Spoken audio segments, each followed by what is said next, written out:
أفلا يتدبرون القرآن. Bismillahirrahmanirrahim. Assalamualaikum warahmatullahi wabarakatuh. A'udzubillahi minasyaitonirrajim. Bismillahirrahmanirrahim. Asyhadu an la ilaha illallah wa asyhadu anna Muhammadar Rasulullah. Astaghfirullahaladzim. Astaghfirullahaladzim. Astaghfirullahaladzim. La haula wa la quwwata illa billahil azim.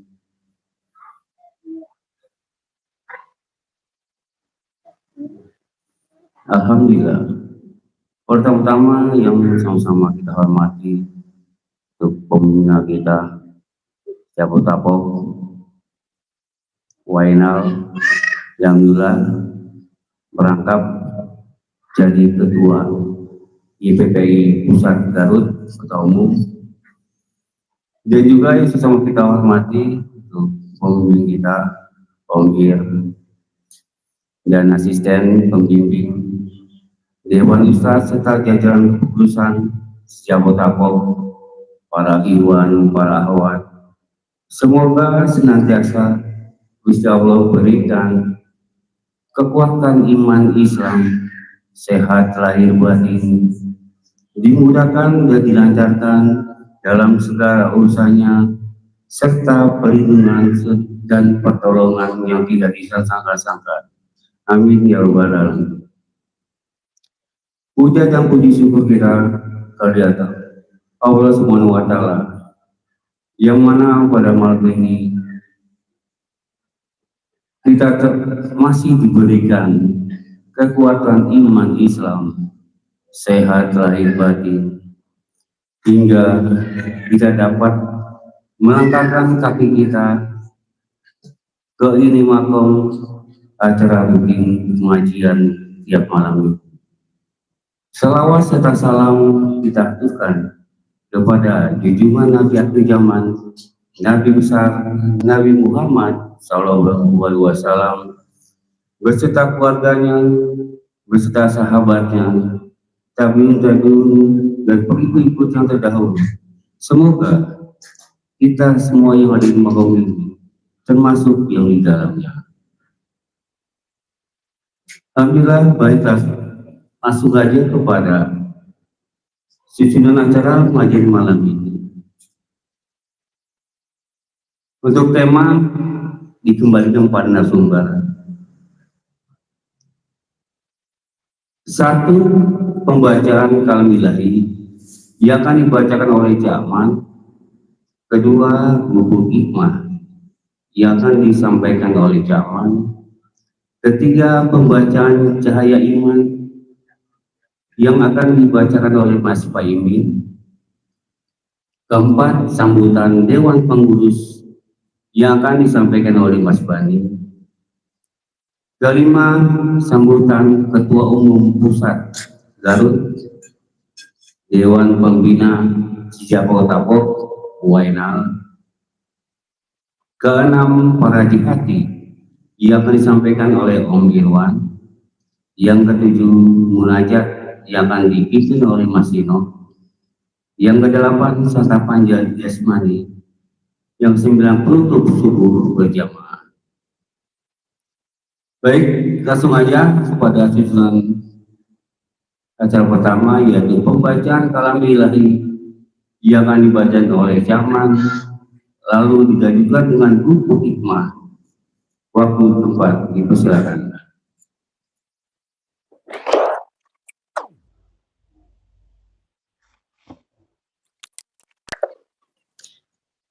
Bismillahirrahmanirrahim. Assalamualaikum warahmatullahi wabarakatuh.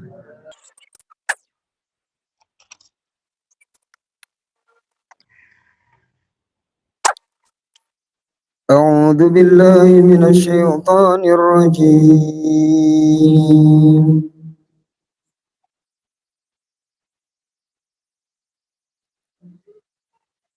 Bismillahirrahmanirrahim.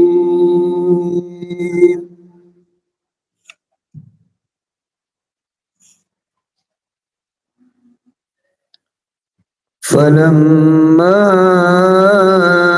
أن جاء البشير ألقاه على وجهه فارتد بصيرا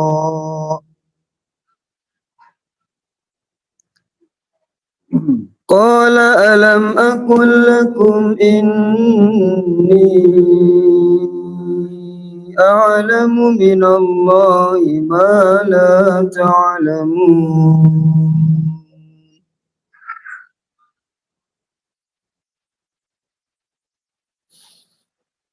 قالوا يا أبانا استغفر لنا ذنوبنا إنا كنا خاطئين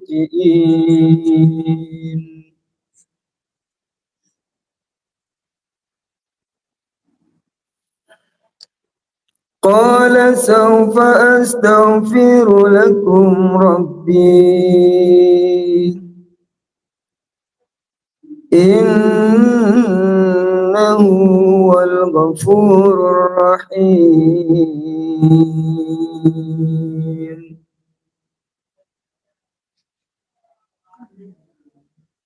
فلما دخلوا على يوسف آوى إليه أبويه وقال ادخلوا مصر إن شاء الله آمنين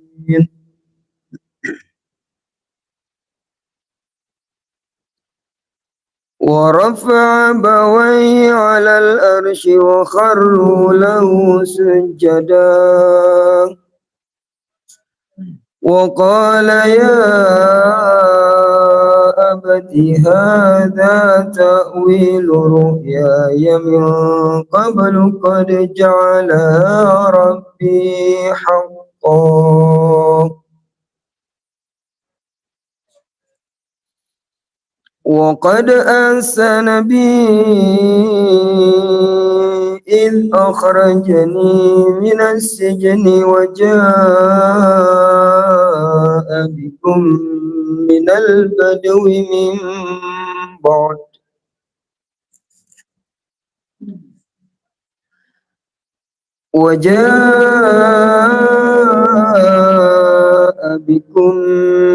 البدو من بعد أن نزغ الشيطان بيني وبين إخوتي إن ربي لطيف لما يشاء إنه هو العليم الحكيم صدق الله العظيم.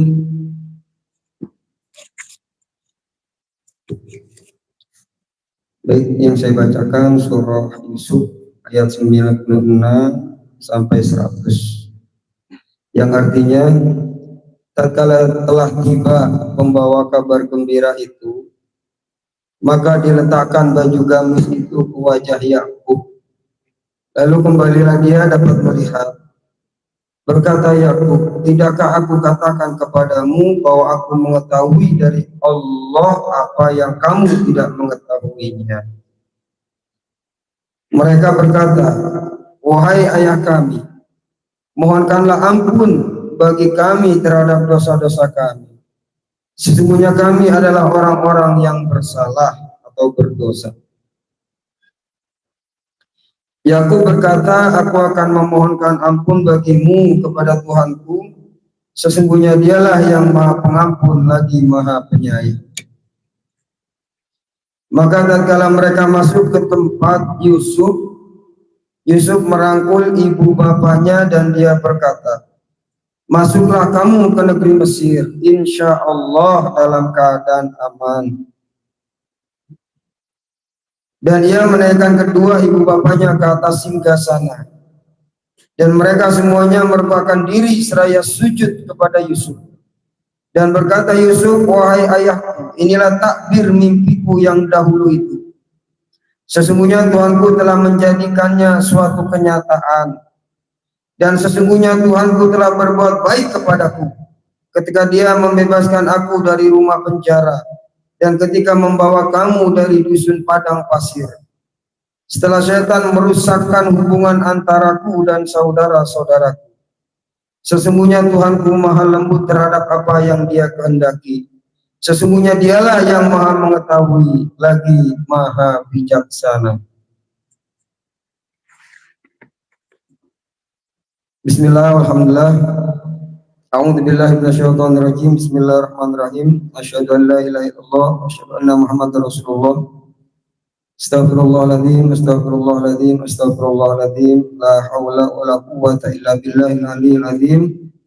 A'udzu billahi minasyaitonir rajim. Bismillahirrahmanirrahim. Asyhadu an la ilaha illallah wa asyhadu anna Muhammadar Rasulullah. Bismillah, alhamdulillah, wassalatu wassalamu ala Rasulillah Sayyidina Muhammad ibn Abdillah wa ala alihi wa sahbihi wa man wala wa la hawla wa la quwwata illa billah. Amma ba'd.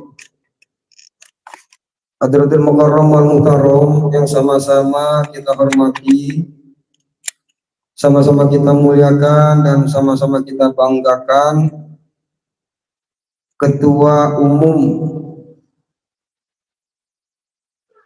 Dewan Pembina YPPAI Pusat Garut sekaligus sebagai pembina di Majelis YPPAI Sejago Tapok, Om Jainal. Ya, alhamdulillah. Ini jabatannya dua ini. Ketua Umum Pusat, Ketua Cabang juga ini. Ya mudah-mudahan beliau kuat. Ya mudah-mudahan kuat. Dan insya Allah Allah beri kemudahan, kelancaran, dan bertambah baik Majelis YPPAI ke depannya. Dan juga Al-Mukarram Al-Mukarram pembimbing kita di Majelis YPPAI Sejago Tapok. Ya, Sejago Tapok tuh Si-nya Bekasi, Ja-nya Jakarta, Go-nya Bogor, Ta-nya Tangerang, Pok-nya Depok. Iya. Disingkat Sejago Tapok. Semoga Om Irwan juga selalu senantiasa diberikan kesehatan dan kekuatan lahir dan batin, dipermudah dan dikabulkan hajat-hajat beliau, hajat dunia dan hajat akhirat beliau. Juga para pengurus Majelis YPPAI Sejago Tapok, baik Kang Bani, ya Om Hendra, Kang Fahmi, Mas Yono, Ahamul, dan semuanya yang tidak saya sebutkan satu persatu, yang semoga para pengurus sesuai namanya pengurus bisa mengurus Majelis YPPAI Sejago Tapok. Tak lupa juga pendamping,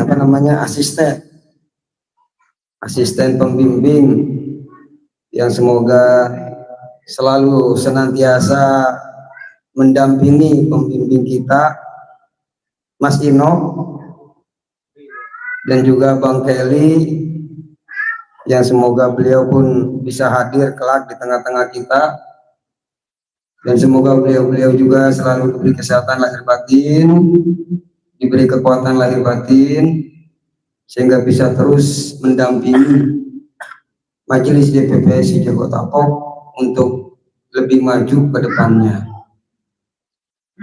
Juga para ikhwan, para akhwat, bapak-bapak, ibu-ibu yang kami hadir, para dewan ustadz, koordinator ustadz, ya, Bang Aris, yang saat ini juga selaku pembawa acara, saking menerima atau apa ya, menikmati sebagai pembawa acara, sampai kemarin disuruh naik nggak mau karena udah puas dengan jabatannya sebagai pembawa acara.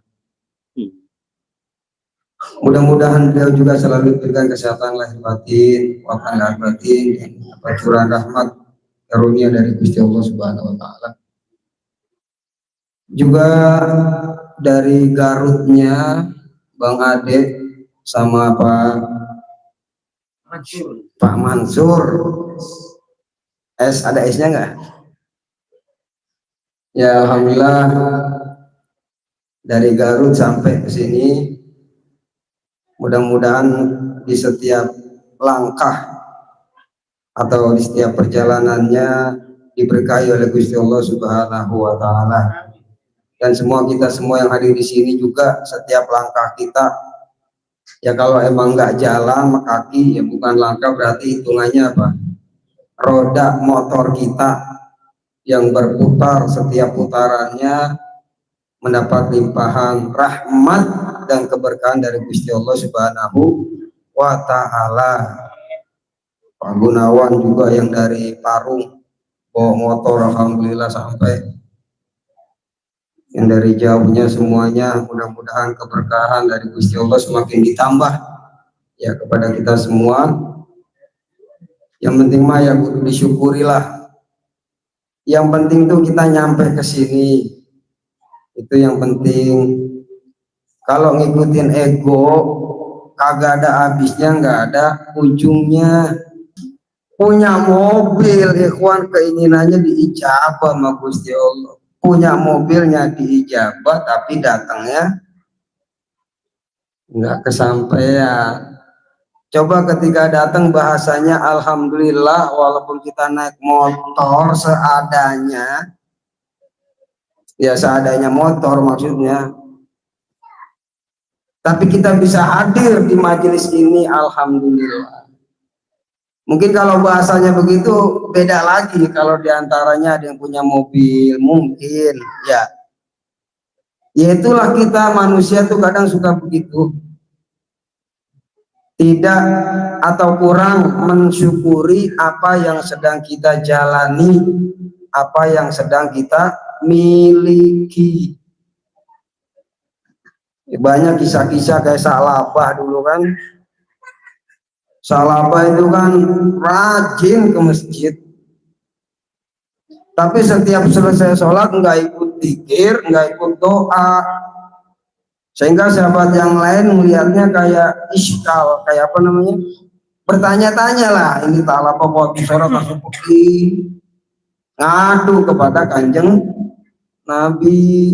Akhirnya ditegur sama Kanjeng Nabi, Salabah, emang kamu kalau habis sholat langsung pergi, nggak ikut zikir dulu, nggak ikut doa dulu? Iya ya Rasulullah. Emang apa? Itu bahasa kita mah. Lah rumah saya jauh. Ya buat ke masjid tuh perjalanannya lumayan jauh. Sedangkan istri saya di sana punya pakaian buat sholat, pakaian yang saya pakai, entah pakaian apa itu dulu ya. Apa? Jubah gamis ya. Jadi kalau saya berlama-lama di sini, kasihan istri saya yang mau ibadah juga di sana ya Rasulullah. Makanya saya habis sholat langsung pergi. Doain apa ya Rasulullah, biar saya ini jadi orang kaya. Biar saya jadi orang kaya. Jadi saya nggak buru-buru tuh habis sholat pergi. Kata Rasulullah apa? Udah enakan begini, walaupun keadaan kamu seperti ini, tapi tetap kok kamu rajin ke masjid, nggak ketinggalan jamaah. Udah begini aja. Salabah tetap minta lagi yang kedua kalinya. Doakan ya Rasulullah biar saya jadi orang kaya. Udah begini aja. Ya karena dilihat keadaan itu tuh Salabah masih rajin ke masjid, masih rajin berjamaah sama Kanjeng Nabi dan para sahabat yang lain. Minta lagi Salabah, ya Rasulullah doain apa biar saya jadi orang kaya. Ya udah, namanya Kanjeng Nabi ya, belas asihnya luar biasa. Udah dibilangin begini aja udah lurus ibadahnya, Salabah malah pengen ngatur kehidupannya sendiri kan, didoain sama Kanjeng Nabi, ya dimodalin kambing. Walhasil singkat cerita, kambingnya berkembang biak, banyak kambingnya Salabah.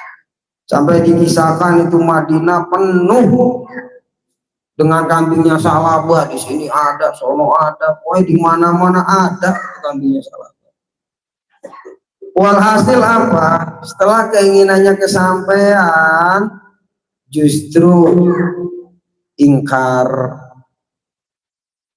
suruh bayar zakat orang mau, ya diminta nggak mau. Akhirnya Kanjeng Nabi dawuh, oh gitu Salabah, kalau gitu saya nggak mau menerima hadiah dari Salabah. Wah, itu kan suatu pernyataan yang sangat menyakitkan kan, dari seorang nabi kepada sahabatnya, itu sangat menyakitkan luar biasa. Sampai Nabi nggak mau nerima hadiah, bahasanya hadiah, ya karena Nabi dan para keturunannya, zuriyah-zuriyahnya itu dilarang menerima zakat, sodakoh. Jadi yang ngaku zuriyahnya Nabi tapi kok masih nerima zakat, sedekah, itu melanggar kode etik. Ya iyalah, nggak boleh, haram. Kalau hadiah boleh, ini hadiah diterima, ini sedekah buat, nggak bakal diterima, apalagi zakat. Nah itulah suatu keadaan, ya dengan keadaan itu Allah masih memberikan anugerahnya, ya berupa tetap rajin ibadah, tapi dia seakan-akan mengatur, seakan-akan ingin menjadi sutradara dalam kehidupan. Akhirnya berantakan. Kadang kan kita suka begitu, kita udah punya rencana, plan A, plan B, plan C, nggak kita, saya lah, udah rencananya udah cakep banget, udah matang, udah enak lah. Wah hari ini saya begini, wah udah enak dah udah.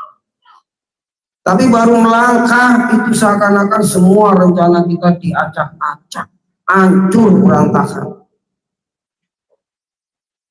Ya bahkan tadi habis maghrib saya silaturahim kan, Cibitung.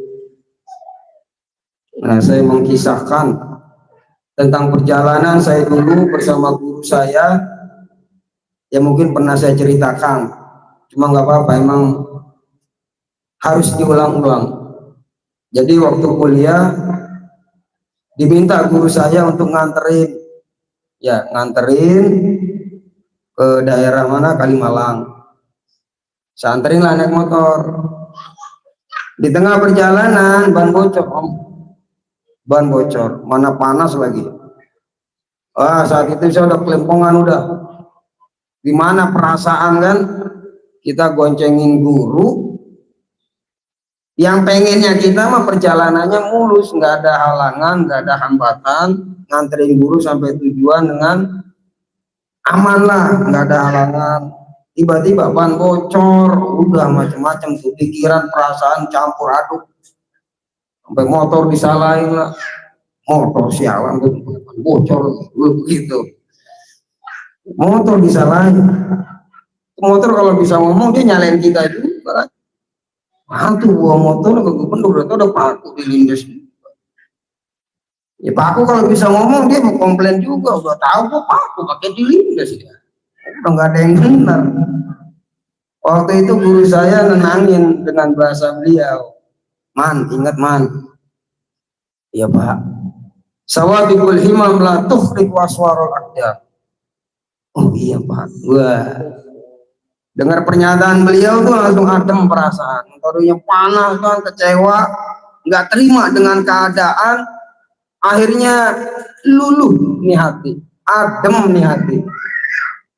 Apa maknanya? Beliau mengutip dari kitab Syarah Hikam Asy-Syaikh Ibnu Athaillah Sakandari, bahwa keinginanmu yang ada, harapanmu, cita-citamu yang kau tanamkan, seberapa tinggi pun, seberapa kuat pun, tidak akan pernah dapat merobek takdirnya Allah Subhanahu wa Ta'ala. Nggak bisa melewati pagar takdirnya Gusti Allah Subhanahu wa Ta'ala. Emang udah jalannya, udah takdirnya. Ketika kamu nanti nganterin guru kamu tengah jalan, ban kamu bocor, emang udah begitu skenario nya. Lah kita sebagai aktor ya tinggal jalanin doang. Ketika ngejalanin nggak terima dengan keadaan, akhirnya kita sendiri yang oleng, yang kesel. Cuma ketika kita kembalikan kepada Gusti Allah, oh ya emang ini perjalanan saya begini, emang ini takdir saya, emang ini skenario yang harus saya jalankan. Itu kan jadi kita lebih tenang, artinya menerima keadaan, ketetapan, ketentuan Gusti Allah Subhanahu wa Ta'ala. Nah, tadi saya ngebahasnya itu di sana. Akhirnya ketua DKM yang Ustadz juga ceritalah beliau, iya Ustadz ya, benar tadi yang disampaikan. Kenapa emang? Dia kerja di bagian KUA, hari itu ada 3 tempat yang harus dia datangi. Berkas udah lengkap, perjalanan udah siap, udah tinggal gaspol, aman, lancar. Tapi baru melangkah, udah ditelepon sama ketuanya, dikasih tugas yang lain, berantakan kan. Akhirnya tugas di 3 tempat dikasih ke temannya, dioper ke teman-temannya. Yang punya acara kecewa lah, saya kan nyuruh kamu, kenapa bukan kamu? Wah macem-macem berantakan. Terus kata dia, bener juga, kalau itu dikembalikan kepada Gusti Allah, tenang kita ngadepinnya. Artinya apa? Dia coba merubah pola pikir, ya merubah hati, akal pikiran dari sudut pandang yang lain. Mungkin teman saya lebih membutuhkan, gak apa-apalah dia yang maju. Mungkin emang jalan saya begini, ketika saya mau melangkah tiba-tiba bos nelpon ngasih tugas yang lain, rencana saya berantakan. Kalau nggak disandarkan kepada Gusti Allah, kecewa, ngedumel gitu. Gerendengan, kalau kata orang Jerman mah gerendengan, kagak putus-putus, nggak berhenti-berhenti, apa kayak disalahin, kan begitu kata beliau begitu. Ya, saya bilang ya itu pengalaman saya, Ustaz. Terkadang kita untuk syukur itu sulitnya luar biasa, harus memandang yang besar dulu baru kita mau bersyukur. Itu background siapa? Backsound. Itu background sih. Backsound. Nunggu dapat duit 10 juta baru bersyukur. Cuma dapat 50.000, ngucap doang. Saya kerasanya itu dulu pas nge-grab. Ya, grab car. Awalnya nggak nge-grab, yang ngisi-ngisi pengajian, ya sempatlah ego naik. Ya buah begitu om. Akhirnya mungkin Gusti Allah, ini orang kagak ada syukurnya pisan, udah nih kasih mobil biar nge-grab. Ya Allah, namanya nge-grab ya itu seharian nganter jauh sono kemari, belum begini begitu, wah berjam-jam. Kita lihat ya Allah dapat cuma segini, saya cuma sejam itu lebih dari segini. Tapi ketika itu saya nggak syukur, malah ngerasa kurang, hitung-hitungan dan lain sebagainya. Akhirnya saya disuruh nge-grab biar paham, biar lebih banyak syukurnya.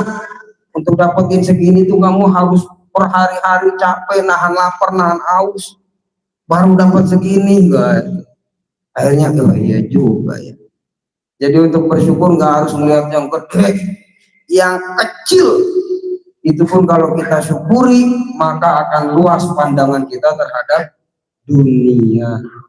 Yang sempit bukan dunia, tapi akal dan hati kita, ya pikiran kita, rasa syukur kita itu yang sempit. Makanya dulu Abu Nawas pernah dikomplain, ada warga ngeluh, Abu Nawas, rumah saya kecil. Lah terus ngapa? Anak saya 8, Terus lah sempit, rumah sekecil itu anak 8 sama bini, itu rumah udah kayak neraka, sempit.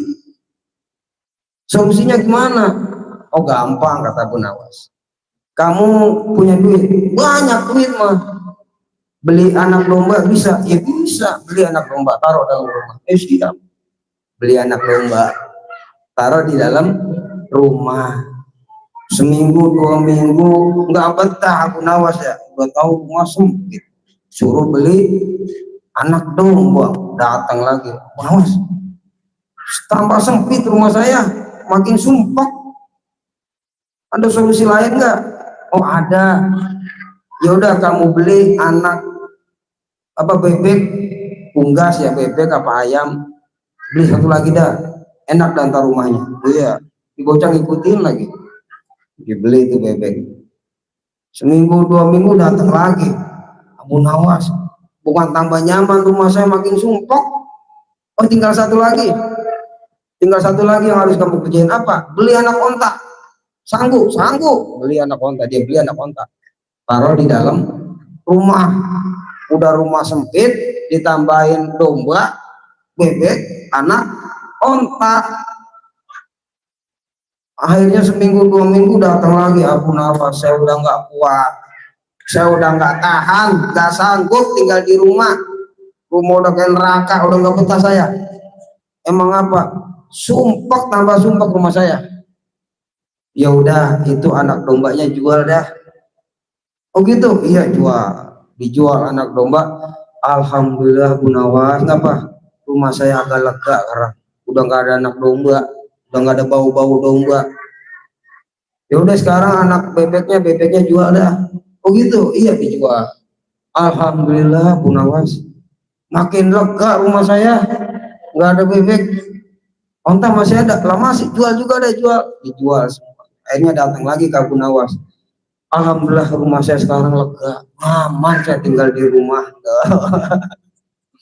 Ya rumahnya mah sama ya, sempitnya sama, cuma pola pikir itu udah beda. Yang tadinya ngerasa sumpek, akhirnya ditambah sumpek sama Bu Nawas tuh nih, biar ngerasain kamu nih.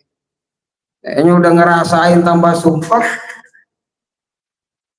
akhirnya dia merasa rumah yang tadinya sumpek jadi enggak sumpek, mending begini dah, daripada ada anak onta, domba sama bebek, mending begini dah, udah akhirnya lebih nyaman. Ya paham kan nih? Orang ya, saya kayak bingung, pokoknya begitu dah ceritanya. Artinya suatu keadaan yang tadinya membuat kita sempit hati kita, pikiran kita, itu ternyata bisa loh kita rubah menjadi sesuatu yang nyaman. Asal kita bisa memandang dari sudut pandang yang lain, bisa meluaskan hati dan pikiran kita, menyikapinya dengan ridho, nerima, begitu. Ya, jadi yang sempit bukan rumahnya, tapi pola pikir dan hatinya. Yang bikin sumpek bukan banyak anaknya, tapi pola pikir dan hatinya. Nah itu caranya Bu Nawas begitu. Akhirnya sadar dia, oh udah enakan begini, udah lebih nyaman. Tadinya nggak nyaman, sekarang lebih nyaman.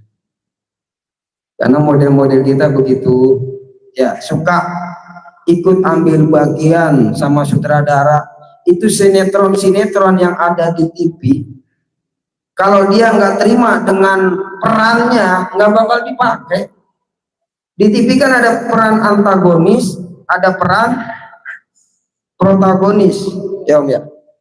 Peran yang baik dan peran yang jelek, buruk. Ada penjahat, ada jagoan. Ketika yang buruk dikasih ke seseorang, nih peran kamu jadi orang yang jahat. Kalau dia nggak nerima, ya nggak dapat bayaran, nggak dapat duit, ya nggak dapat kerjaan, dia nolak. Nggak mau, saya mah pengennya yang baik aja perannya. Ya nggak bisa lah, sutradara udah nentuin skenario nya. Kamu tinggal nerima, tinggal jalanin. Akhirnya dia terkenal juga, dapat duit juga, ya enggak? Dapat kerjaan juga. Kenapa? Karena ridho menerima skenario dari sutradara. Kita sutradaranya siapa? Gusti Allah. Skenario-nya skenario apa sih? Ribet apa? Skenario. Udah ditulisin sama Gusti Allah. Usman, tugas kamu begini man. Ntar kamu bakal begini, kamu begini. Lah tugas saya apa? Ya tinggal ngejalanin sesuai skenario-nya Gusti Allah. Hah?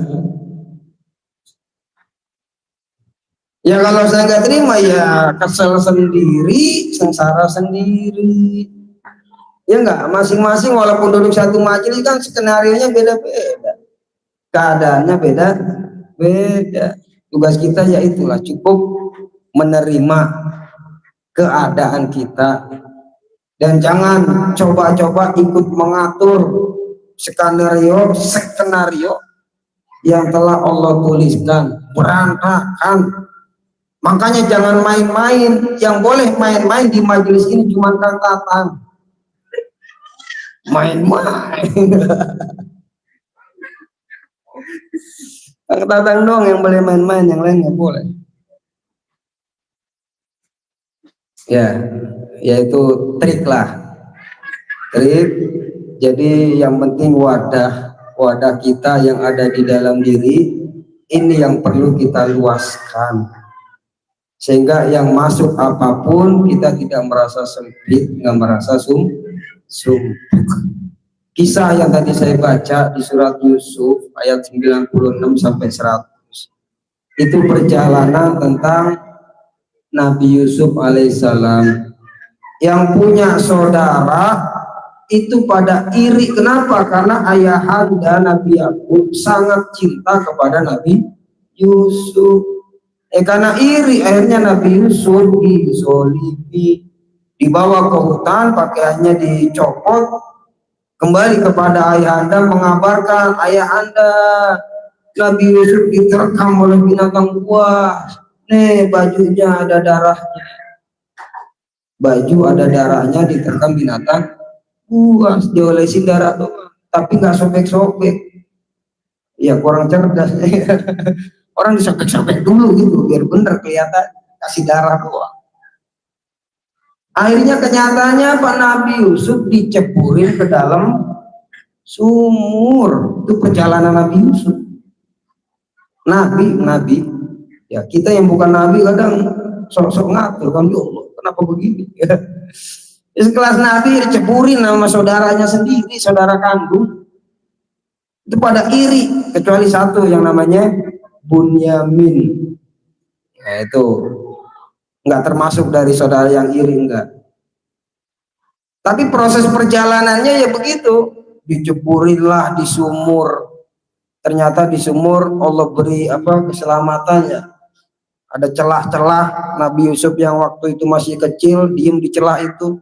Tiba-tiba datang kafilah mau ngambil air, maka ember, ketika ngambil pas diangkat ada anak kecil. Ternyata Nabi Yusuf dibawalah, prosesnya sampai dijual ya, sampai dijual, coba sampai di penjara juga. Waktu sampai di penjara ya, walhasil karena kesabarannya sampai diangkat menjadi nabi, menteri, ya penguasa di Mesir lah, menteri di Mesir. Itu kisah perjalanan Nabi Yusuf alaihis salam. Nabi Yakub ayahanda, gimana rasanya anak yang dicintai dikabarkan seperti itu, menangis sampai matanya nggak bisa lihat. Itu perjalanan kisah lah antara dua nabi, Nabi Yakub dan Nabi Yusuf. Perjalanannya sampai seperti itu. Cuma lihat endingnya, lihat hasilnya, berakhir dalam keadaan husnul khotimah. Artinya apa? Ending yang baik, happy ending. Kalau film ya happy ending. Makanya film yang saya senengin, walaupun awal kisahnya tuh sedih, awal kisahnya tuh kecewa, tapi akhir kisahnya bahagia. Itu saya paling senang nonton film itu. Ada satu film yang saya nonton sampai mau pagi, dari jam berapa ya? Jam 11 sampai jam 2 atau jam berapa? Saya bela-belain tuh. Namanya film Doom India. Doom itu ada 3 filmnya tuh, Doom 1, Doom 2, Doom 3. Ada Hrithik Roshan yang main, ada Amir Khan, banyak aktornya tuh. Wah itu saya tonton penasaran, ujung-ujungnya aktornya mati. Wah gedek buat saya itu. Agak bakal gue nonton film Doom lagi. Dari awal kisahnya sangat kali-kali begini, ujung-ujungnya mati. Udah sampai ngomel ke istri, film apaan begitu? Siapa sih sutradara? Apa sih ya? Nah, begitu. Wah, marah-marah udah bini ketawa. Ya, nggak happy ending. Cuma kita insya Allah perjalanan kita nih, asal kita mau ridho, ikhlas menerima kenyataan skenario yang telah Allah tetapkan, insya Allah berakhir dengan happy ending. Kanjeng Nabi awal-awal berdakwah kayak gimana coba? Dipukulin, dilemparin batu. Sayyidina Abu Bakar nggak tega ngeliat Nabi dipukulin, akhirnya kayak Sayyidina Abu Bakar yang menjadi tameng. Sayyidina Abu Bakar lah yang dikepukin. Sampai pingsan Sayyidina Abu Bakar melindungi Kanjeng Nabi. Nggak sadarkan diri. Akhirnya kumpul saudara-saudaranya nemenin Abu Bakar yang nggak sadarkan diri. Mukanya udah nggak dikenalin, bonyok bahasa kita.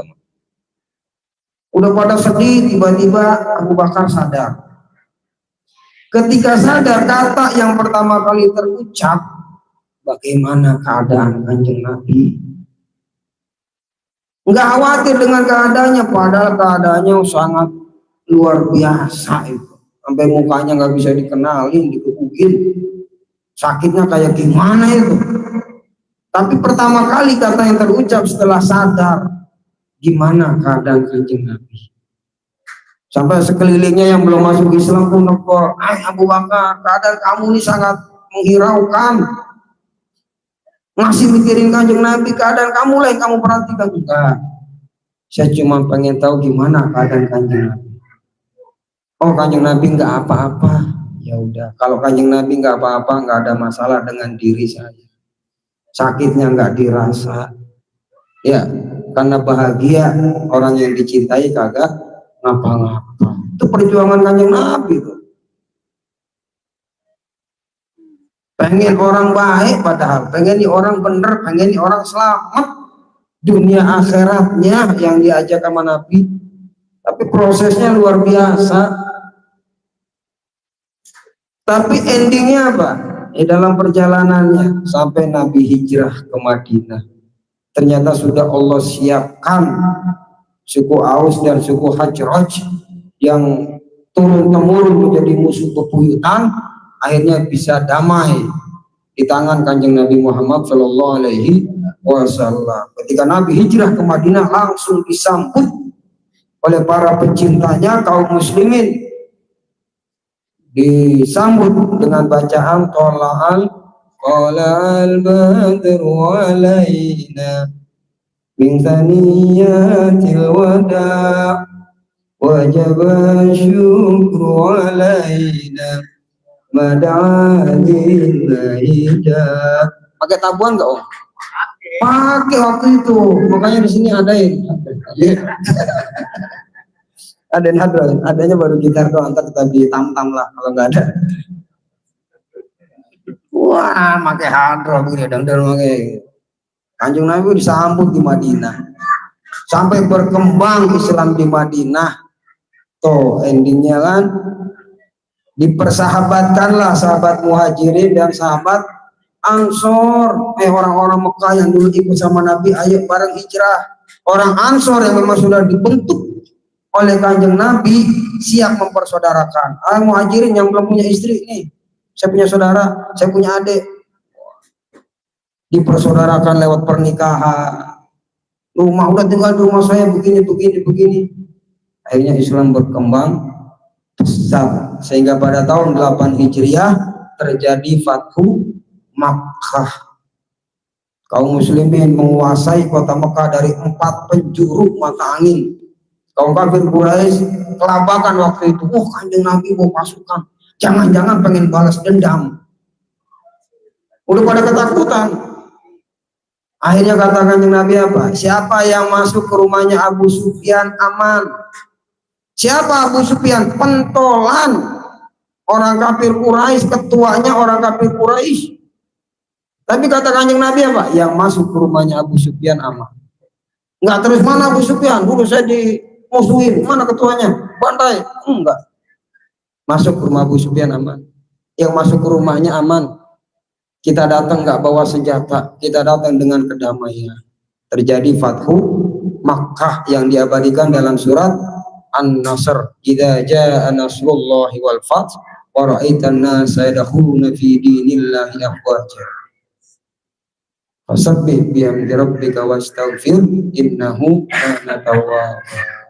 Berkembang Islam, akhirnya para sahabat kaum muslimin mengalami kemajuan yang pesat. Islam menyebar ke seluruh penjuru. Happy ending perjuangan baginda Rasulullah Shallallahu Alaihi Wasallam. Tapi kita kembali kepada prosesnya, nggak gampang, ya nggak. Sampai Kanjeng Nabi pengen dibunuh, sehingga Sayyidina Ali sanggup menjadi tebusan. Udah ya Rasulullah, tempat tidur Rasulullah biar saya yang tempatin. Itu kan istilahnya nyerahin nyawa. Kalau kafir Quraisy datang mau ngebunuh, yang terbunuh siapa? Sayyidina Ali. Itu kecintaan para sahabat kepada baginda Rasulullah Shallallahu Alaihi Wasallam. Tapi semuanya Allah jaga, Allah lindungi. Nah, ini namanya proses, ya proses kehidupan. Kita juga sama harus bisa mengambil, jangan fokus terlalu fokus dalam keadaan sekarang yang mungkin sekarang begini, tapi kita yakin insya Allah happy ending kehidupan kita akan husnul khotimah, asalkan kita ridho menerima skenario dari Gusti Allah, jejak dalam ibadah kepada Gusti Allah Subhanahu wa Ta'ala. Ya kan begitu. Itu emang susah. Ya susah. Itu dia, kalau kita ngeluh kan, lu nggak ngerasain sih, kan begitu bahasanya. Lu mah bisa aja ngomong sabar, lu mah nggak ngerasain sih, kan gue ngerasain. Ya ada lagi yang curhat, nggak taunya apa.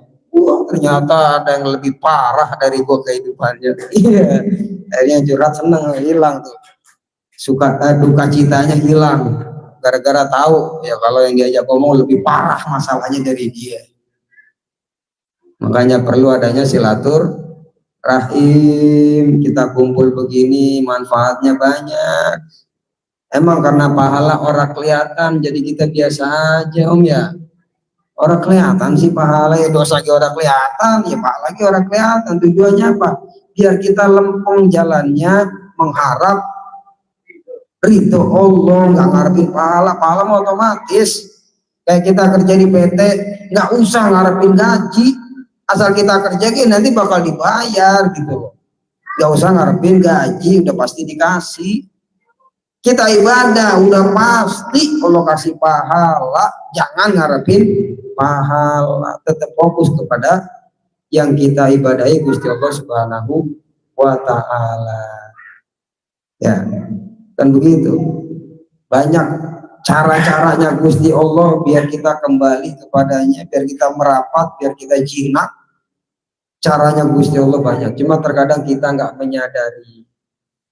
Ya, saya kurang bersyukur akhirnya ditempatkan di nge-Grab. Bahkan saya pernah jemputan PT.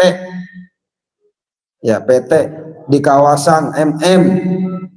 Jemput karyawan jam 12, jam 12 om. Saya datang ke PT jam 9 harus sudah sampai di PT. Pernah saya telat karena ada pengajian. Telatnya jam berapa? Jam 11. Jemput jam 12, jam 11 saya datang. Hitungannya telat apa enggak? lebih cepat sejam, nggak telat kan? Diomelin sama korlap habis-habisan. Lu kerja yang bener lu, mau masih kerja di sini nggak lu? Udah kan jam 11 lu, apa-apaan lu? Wah Allah, untung gua habis ngaji. Bahas bab sabar kena pisan barangnya. Kita diem aja loh. Jam 11 dapat. Itu jam 12 karyawan baru keluar. Ya paling nggak setengah 1 lah. Kadang kita ngantar ke Pondok Gede, ke Cikarang, Solo, tergantung rutenya yang udah ditentuin lah.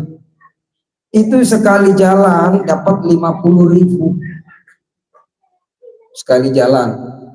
Lah saya nunggu dari jam 9 sampai jam 12 itu habis rokok sebungkus, belum kopi, belum kue, dibekelin sama bini, ya nih buat makan di sono. Itu udah lebih dari gocap. Setiap malam begitu. Dan dikasihnya nggak sebulan, lebih 40 hari ya Pak, baru dikasih. Udah dikasih dipotong pula buat korlapnya, buat ininya. Disitulah saya, ya Allah, ampun Gusti. Mungkin selama ini kurang bersyukur ya, dikasih segini masih cuma segini. Sono acara, gedean yang mana nih? Oh gedean ini kok sini aja dah. Izin. Itu aja udah dunia. Akhirnya Allah kasih begitu, udah akhirnya kita cuma bisa kayak kerupuk kena air lah, melempem udah. Akhirnya saya tinggalin, sampai mobil-mobilnya saya tinggalin. Udah kelepas semua, udah. Jadi ya itulah, belajar untuk mensyukuri apa yang kita miliki dengan tidak menjadikan standar orang lain. Nggak ada syukurnya kita kalau melihat orang lain.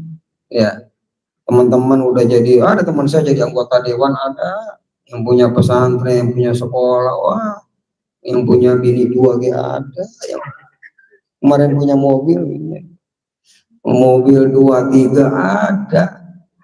Cuma kalau saya ngeliat ke sono, aduh, Allah masih makin gregetan aja. Makanya begitu ya bahasa kita mah, makin gregetan. Seharusnya tuh yang kita dapat, kita miliki, yang Allah kasih, itu yang harus disyukuri dulu. Jangan melihat orang lain, kenikmatan orang lain, kagak ada syukurnya, udah nggak ada. Sampai kapanpun kita gak bakal bisa bersyukur. Masalah segede apapun ya, kalau bapak kan begitu gampangnya ya, bapak Pak Guron ya Kang ya, ketika ada ikhwan anak didik ngeluh dengan masalahnya yang begitu berat, bapak cuma begitu doang bahasanya ya. Gimana Om? Masih modal kene gitu bahasanya. Situ masih bisa berak, masih bapak, masih lancar beraknya, masih. Ya udah, gitu doang coba. Kita kalau begitu ya untung bapak gitu bahasa kita. Ya, untung bapak, coba Mas Inok begitu, wah habis sudah. Situ nggak ngerasain. Ya kita angan-angan lah ngeluh ke Mas Inok, saya begini Mas, begini. Dia jawabnya santai aja, masih bisa modal. Ya, nggak terima lah kita. Cuma karena bapak yang ngomong, akhirnya angan-angan iya juga. Di belakang itu, di samping itu banyak kenikmatan yang Allah kasih. Duit masih enak, ngopi masih enak, modal masih lancar. Seakan-akan kita udah nggak punya nikmat sedikit pun, kan begitu ya. Itu aja yang kita lihat. Kayak tadi saya ngambil rapot.